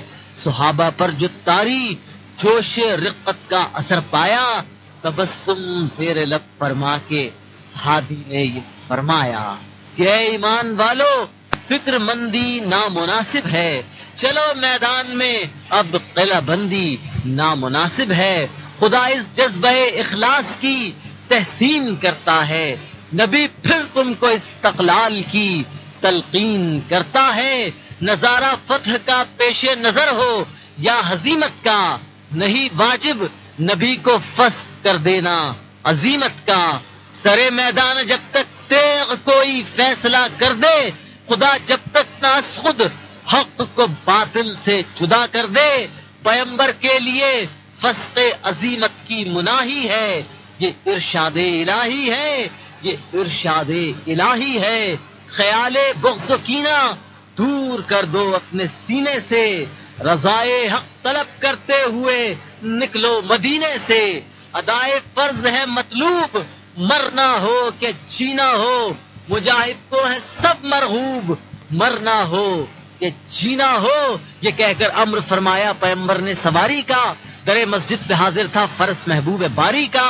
در مسجد سے نکلے شہ سواری کے لیے سرور، مہو خورشید گھوڑے کی رکابیں بن گئے آ کر، کیا خورشید عرفان منور خانے زیں کو، فرس بھی وجد میں آیا اٹھا کر سرور دیں کو۔ ماہ شوال تھا اور 14واں دن تھا مہینے کا، کہ نکلا چاند تاروں کی طرح لشکر مدینے کا۔ سواری صورت ابر بہاری شہر سے نکلی، جلو میں امت محبوب باری شہر سے نکلی۔ نقیبان رسالت آگے آگے پاپیادہ تھے، کہ یہ سادین دین ابن معاذ ابن عبادہ تھے، یہ دونوں پیکرے سادہ تھے، خدمت اور بسالت کے، رؤسا اوس و خزرج کے، مگر چاکر رسالت کے۔ نبی کے پیچھے پیچھے دائیں بائیں سب مجاہد تھے، یہی میدان میں غازی تھے، یہی مسجد میں زاہد تھے۔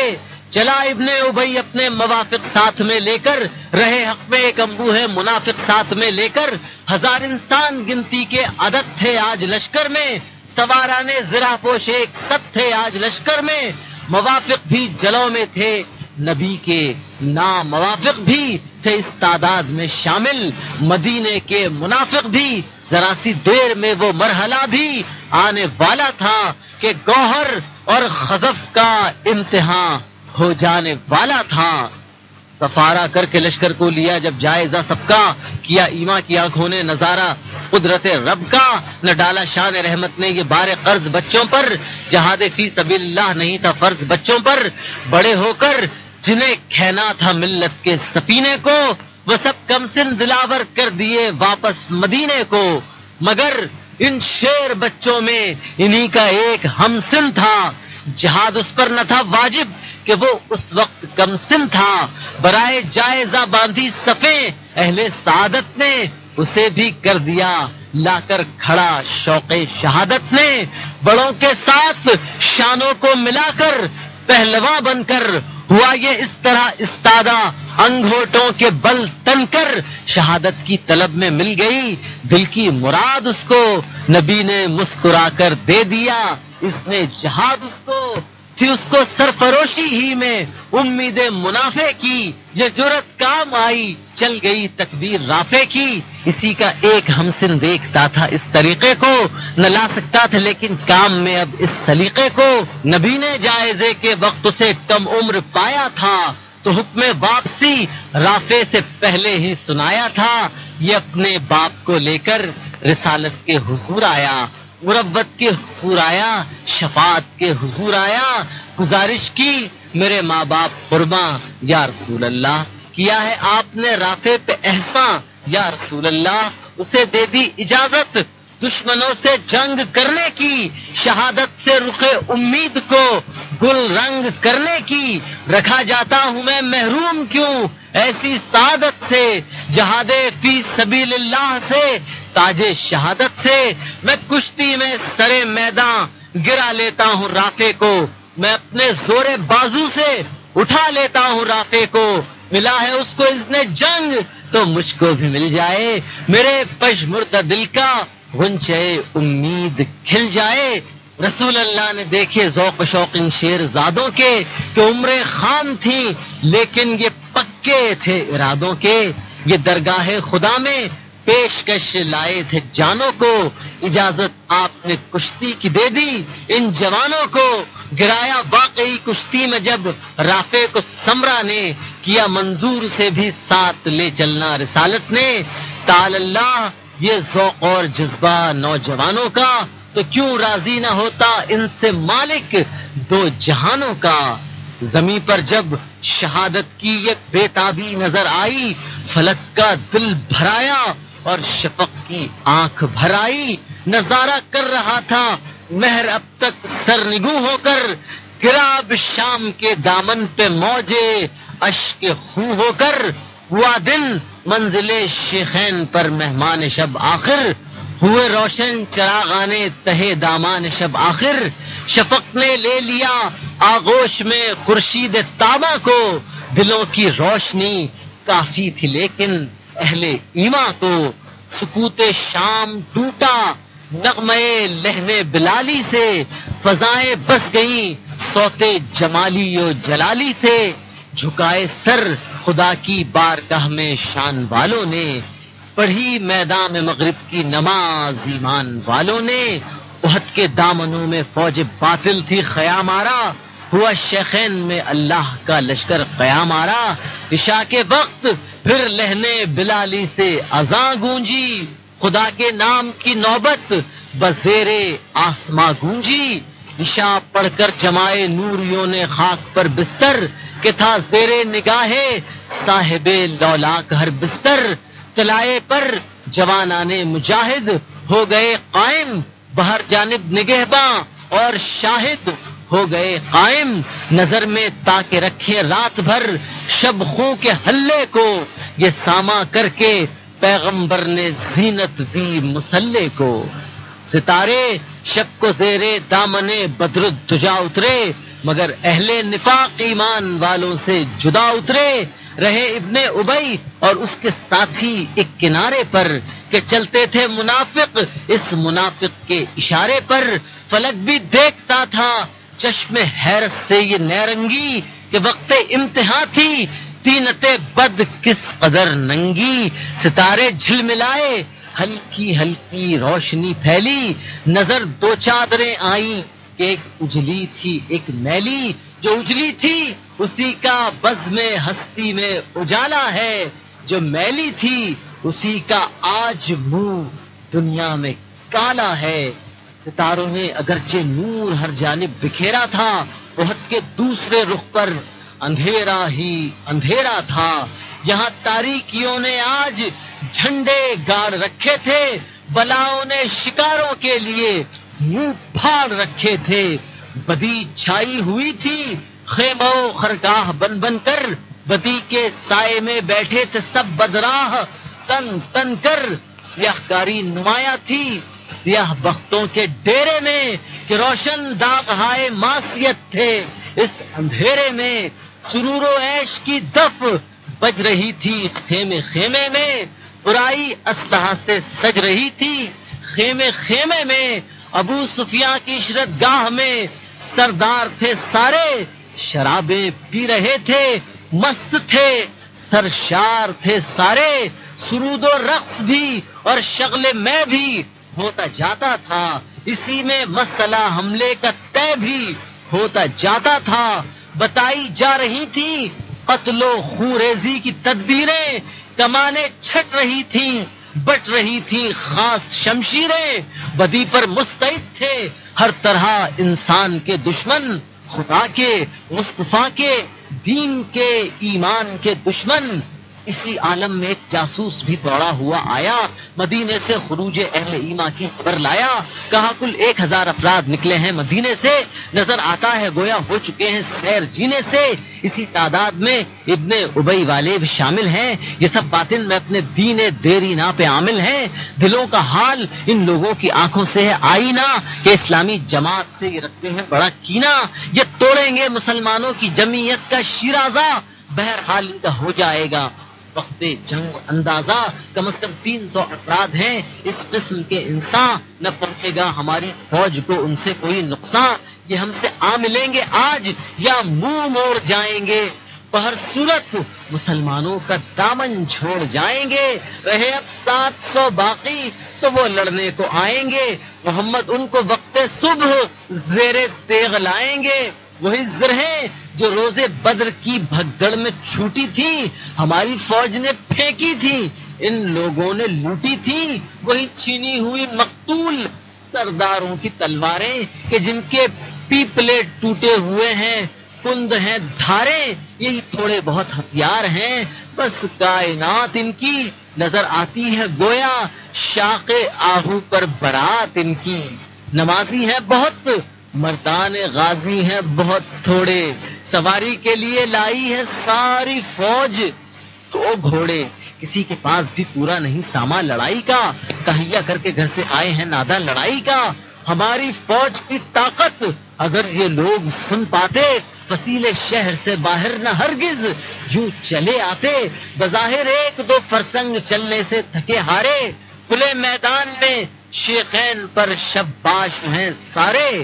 ابو سفیان نے یہ خبریں سنی پوری خاموشی سے، ہوا سردر گریباں ہاتھ کھینچا بادنوشی سے، کہا دیکھو علل اعلان یہ خبریں نہ دہراؤ، ابو عامر کو میرے پاس لاؤ، جاؤ جلد آؤ، ذرا ٹھہرو، ابو عامر کو میرے پاس پہنچا کر بہادر اکرما کو بھی میرا پیغام دو جا کر، پھرے شب بھر 50 اسوار لے کر گرد لشکر کے، نہ گھسنے پائے خیمہ گاہ میں افراد باہر کے۔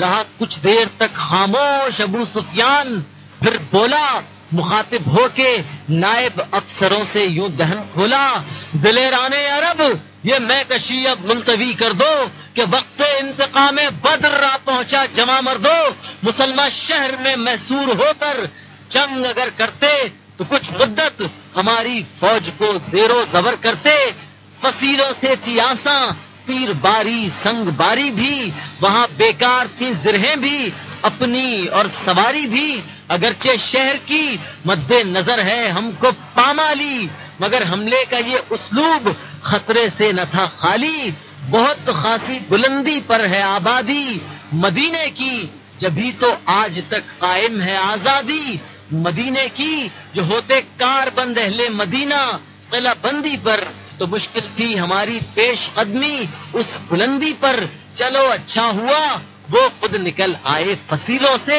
نہ ٹکرانا پڑے گا چٹانوں اور ٹیلوں سے، کھلے میدان میں ان کو گھیر لائی ہے قضا ان کی، میں دیکھوں گا مدد کرتا ہے کیا ان کا خدا ان کی، سویرے منہ اندھیرے اے میرے لشکر کے سرداروں، کرو یکلخت دھاوا اور ان کو گھیر کر مارو، ہدایات مناسب جا کے دے دو اپنے دستوں کو، نگاہ میں تاکہ رکھیں رات بھر شب خوں کے رستوں کو، سحر ہوتے ہی جب قرنا پھکے یلغار ہو جائے، زمین دشت کی چھاتی پہ مارا مار ہو جائے، سدھارو شب بخیر اور ایک شخص آنے والا ہے، بہت ہی ایک نازک مسئلہ طے پانے والا ہے۔ ابو سفیان نے پایا افسروں میں کچھ تامل سا تو صورت ایک سازش کی بتا کر ان کا منہ جھلسا، میرا منہ تک رہے ہو یوں تعجب سے جو دانا ہو، ابو عامر کو بلوایا ہے میں نے بس سمجھ جاؤ، بوقت جنگ اگر جادو بیانی چل گئی اس کی، محمد سے وفا پھر دیکھنا رہتی ہے کس کس کی، یہ راہب ہے اگرچہ سخت غدار اور بدنیت، مگر اہل مدینہ کی ہے ایک محبوب شخصیت، لباس راہبانہ میں یہ حکم ان پر چلاتا تھا، زمین و آسماں کے خوب اللہ بے ملاتا تھا، مگر آیا نئے مذہب کا جب پیغام یثرب میں، لگا جب پھیلنے چاروں طرف اسلام یثرب میں، نئے مذہب کا پیغمبر بھی جب اس شہر میں آیا، ابو عامر نے اپنی قوم کو بدلا ہوا پایا، یہ سمجھا اب فریب راہبیت چل نہیں سکتا، چراغ کذب وقت صبح صادق جل نہیں سکتا، پنپنے کا نہ اس نے کوئی بھی جب آسرا پایا، تو چپکے سے نکل کر جانب مکہ چلا آیا، خدا ہے اب وہ اپنی قوم کو برباد کرنے پر ہے آمادہ، ہماری ہر طرح امداد کرنے پر، میں اس سے کام لینا چاہتا ہوں، جنگ سے پہلے یہ ان لوگوں کو پھسلائے گا، اپنے رنگ سے پہلے ہے اب تک اوس و خزرج پر بڑا بھاری اثر اس کا، مجھے امید ہے افسون ہوگا کارگر اس کا۔ شاہنامہ اسلام، ہم تاریخ اسلام کا سفر طے کرتے کرتے ابو سفیان کے اس خیمے تک پہنچ گئے ہیں جو سردار کا نہایت پرتعیش اور پر آسائش خیمہ ہے، اور وہاں اس نے منتخب چیدہ سرداروں کو جمع کیا ہوا ہے۔ جاسوس خبر لایا ہے کہ صرف 1000 لوگ جن کے پاس 2 گھوڑے ہیں اور وہی تھوڑا بہت سامان ہے جو بھگدڑ میں ہم بدر میں چھوڑ آئے تھے، یہ ہم سے مقابلے کے لیے کھلے میدان میں نکل آئے ہیں۔ ابو سفیان یہ سن کر بہت ہی خوش ہوا، اس نے کہا خاموش، رازداری برتو، یہ بات کسی کو پتا نہ چلے، اکرما کو بلواؤ کہ 50 سوار لے کر چاروں طرف سے نگرانی کرے کہ کوئی اندر گھس نہ سکے، اور ہاں ابو عامر کو میرے پاس بھیج دینا۔ ابو عامر ایک ایسا شخص تھا کہ جسے اہل مدینہ راہب اور پارسا سمجھتے تھے، اس سے متاثر تھے، مگر وہ اسلام کے لیے سخت کینہ رکھتا تھا اور سرکار دو عالم کے لیے بڑا بغض اس کے دل میں تھا۔ اس کو کسی چال کے لیے، مکر کے لیے، فریب کے لیے ابو سفیان نے بلوایا ہے کہ عبداللہ ابن ابی تو 300 آدمی لے کر الگ ہو جائے گا، اگر ابو عامر نے بھی اپنی فسوکار زبان سے کوئی جادو چلا دیا تو پھر محمد کے پاس بہت ہی تھوڑے لوگ رہ جائیں گے اور ہم بآسانی انہیں ملیا میٹ کر دیں گے۔ دیکھنا یہ ہے کہ ابو سفیان کی یہ چال، ابو سفیان کا یہ ارادہ، ابو سفیان کی یہ نیت کارگر ہوتی ہے کہ نہیں۔ ادھر اللہ کے بندے اپنے کالی کملی والے آقا کی قیادت میں آرام کر رہے ہیں اور آقا مسلح میں بیٹھا ہوا ہے۔ کل طلوع ہونے والی صبح غزوہ احد میں کیا رنگ دکھاتی ہے، انشاءاللہ کل شاہنامہ اسلام میں غزوہ احد کی طرف بڑھیں گے۔ اب اجازت دیجیے، اللہ حافظ۔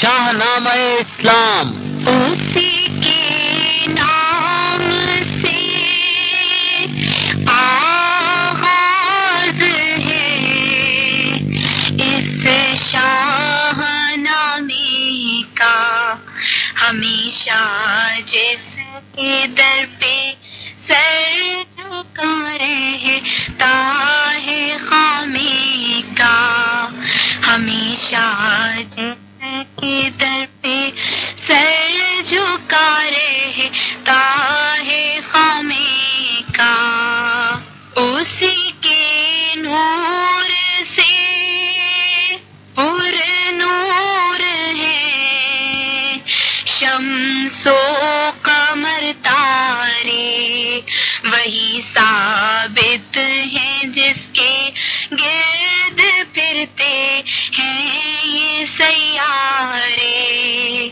اسی کے نام سے آغاز ہے اس شاہنامے کا، ہمیشہ جس کے در پر سر جھکا رہتا ہے خامے کا، اسی نے ایک حرف کن سے پیدا کر دیا عالم، کشاکش کی صدائے ہاؤ ہو سے بھر دیا عالم، نظام آسمانی ہے اسی کی حکمرانی سے، بہار جاودانی ہے اسی کی باغبانی سے، اسی کے نور سے پر نور ہیں شمس و قمر تارے، وہی ثابت ہے جس کے گرد پھرتے ہیں یہ سیارے، یہ سرد و گرم خشک و تر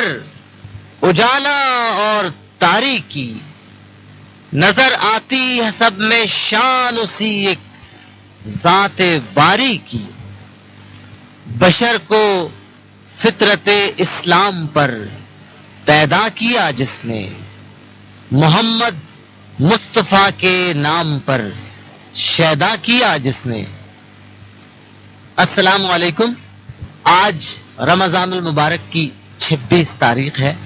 آپ سب کو 26واں روزہ بہت بہت مبارک ہو. اور 26 اور 27 رمضان کے درمیان لیلۃ القدر ہے، شب قدر، وہ رات کہ جو 1000 مہینوں سے افضل ہے. صحابہ کرام سرکار دو عالم سے اکثر یہ عرض کیا کرتے تھے کہ یا رسول اللہ، پچھلی امتوں کے لوگوں کی عمریں طویل ہوتی تھی اور ان کو عبادت کا اور ذکر کا اور اعمال صالحہ کا زیادہ سے زیادہ موقع ملتا تھا، تو ہم تو ان کے مقابلے میں کم عمری کی وجہ سے خسارے میں رہیں گے. اس پر سرکار دو عالم نے لیلۃ القدر کی فضیلت اور اس کی افضلیت صحابہ کو بتائی تھی، اور اس رات کی عبادت کے جو ثمرات ہیں ان سے آگاہ فرمایا تھا. سو یہ امت مسلمہ کی خوش نصیبی ہے اور محسن انسانیت رحمت للعالمین سرکار دو عالم کا فیض و عطا کہ لیلۃ القدر مسلمانوں کو عطا کی گئی ہے. اب اس انعام کو حاصل کرنا، خود کو اس کا حقدار بنانا اور اپنے رت جگہوں سے رحمت خداوندی کو جگا لینا اور منا لینا، یہ ہماری اپنی محنت پر، خلوص پر اور جذبے پر منحصر ہے. ہم شاہنامہ اسلام کے ساتھ تاریخ اسلام کا سفر کر رہے ہیں، اور آج بڑا فضیلت والا دن ہے کہ 26واں روزہ ہے. آج 27ویں شب ہوگی اور ہم غزوہ احد کے جو حالات و واقعات ہیں وہ سنا رہے ہیں اور سن رہے ہیں. غزوہ احد کئی اعتبار سے اسلامی تاریخ میں بڑی ہی نمایاں حیثیت رکھتا ہے. غزوہ بدر میں اللہ رب العالمین کی نصرت اور فرشتوں کے زمین پر اتارے جانے کی بدولت، سرکار دو عالم کی مناجات و دعا کی قبولیت کی وجہ سے مسلمان فتح یاب ہوئے. بظاہر یہ ناممکن نظر آتا تھا، مگر ایک مٹھی ریت اور کنکر جو سرکار دو عالم نے پھینکی تھی کفار کی طرف، وہ بہت کارگر ثابت ہوئی تھی، اس لیے کہ اللہ رب العالمین نے کہا تھا کہ یہ تم نے نہیں پھینکی ہے، یہ ہم نے پھینکی ہے. اور جب اللہ رب العالمین خود کسی کی طرف اپنا غضب روانہ کر دیں تو اس کے بچنے کا کوئی امکان نہیں رہتا. غزوہ بدر نے کفار مکہ کو زبردست ہزیمت سے دوچار کیا. عتبہ بن ربیعہ اور ان کے بہت سے نامی گرامی سردار اور پہلوان مارے گئے. یہ سانحہ ایسا تھا جس نے اہل مکہ کو ہلا کر رکھ دیا. ان کے سان و گمان میں بھی نہیں تھا کہ یہ چھوٹی سی مسلمانوں کی جماعت ایسا جم کے، ایسی جیداری سے، ایسی مہارت سے لڑ سکتی ہے کہ ایک ہی حلے میں، ایک ہی یلغار میں ان کے اتنے مشہور پہلوانوں، شہزوروں اور سرداروں کو قتل کر دے گی. یہ سانحہ ان کے لیے ناقابل یقین بھی تھا اور ناقابل برداشت بھی تھا. اس سانحے نے گویا پورے مکہ میں اور عرب میں آگ سی لگا دی تھی. جزیرہ نما عرب میں ابو جہل اور ابو سفیان کے سفیروں نے، شاعروں نے، ان کے قصیدہ گویوں، مرثیہ گویوں نے ایک آگ سی لگا دی تھی، اور انتقام کے شعلے ہر طرف بھڑکتے نظر آتے تھے. ایسے میں ادھر عتبہ بن ربیعہ کی بیٹی اور ابو سفیان کی زوجہ ہند یا ہندا نے یہ عہد کیا تھا کہ وہ اپنے باپ کے، چچا کے قاتلوں سے بدلہ لے گی، اپنے بھائی کے قاتلوں سے بدلہ لے گی. اور اس نے ایک غلام وحشی کو بہت انعام و اکرام کا لالچ دے کر اس بات پر آمادہ کیا کہ وہ اپنے مخصوص حربے سے، جو خود ان کے قبائل میں رائج تھا، میدان احد میں کسی جگہ چھپ کر ٹیلوں کی اوٹ میں بیٹھ جائے گا اور گھات لگائے رہے گا. اور جو ہی حضرت حمزہ بن عبد المطلب اس کے نشانے پر آئیں گے وہ اپنی کمی گاہ سے ان پر وار کرے گا.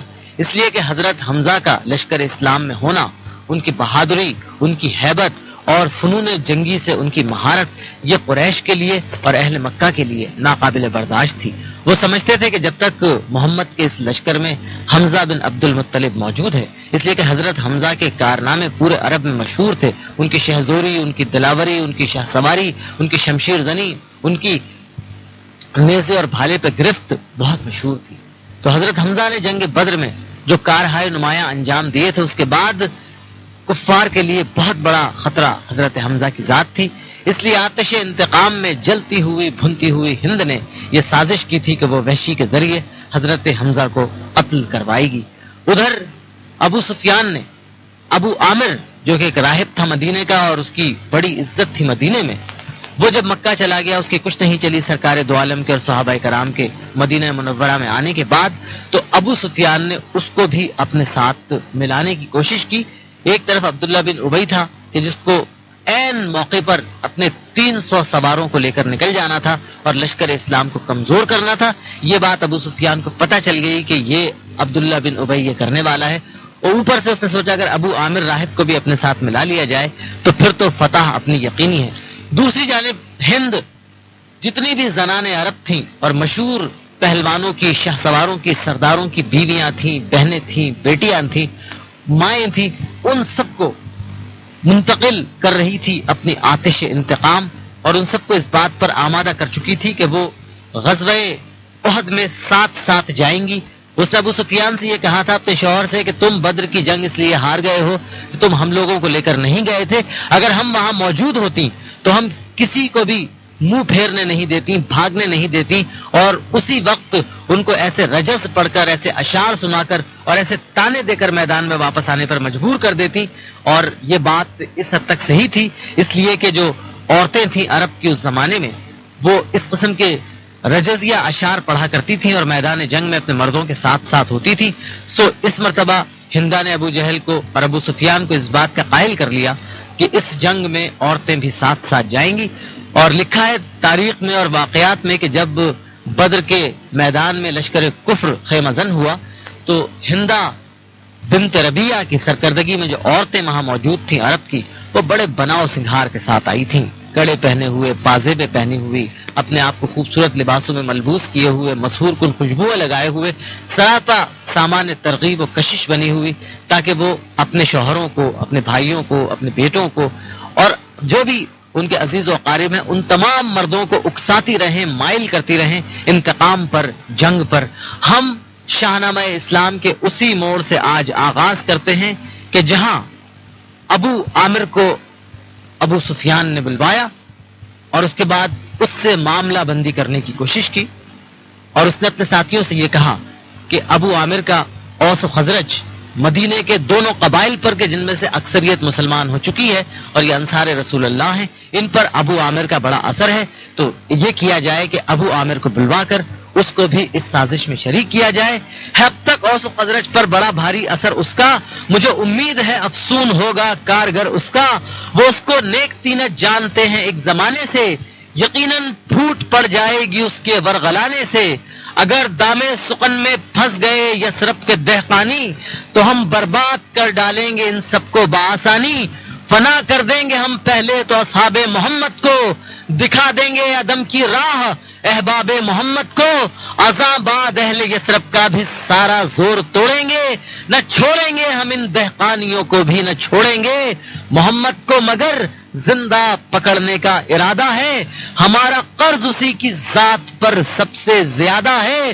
اسی کی ذات پر ہم بدر کا بدلہ اتاریں گے، اسے زخمی کریں گے، پھر اذیت دے کے ماریں گے. میرے شیرو سدھارو اب ابو عامر کو آنے دو، یہ نسخہ آزمانے دو، یہ نسخہ آزمانے دو. اٹھے آخر یہ فتنے محشر جگانے کو، بھرا ساغر ابو سفیان راہب کے پلانے کو. ادھر نکلے سپہ سالار کے خیمے سے یہ افسر، ادھر ایک راہب شیطان سیرت آ گیا اندر.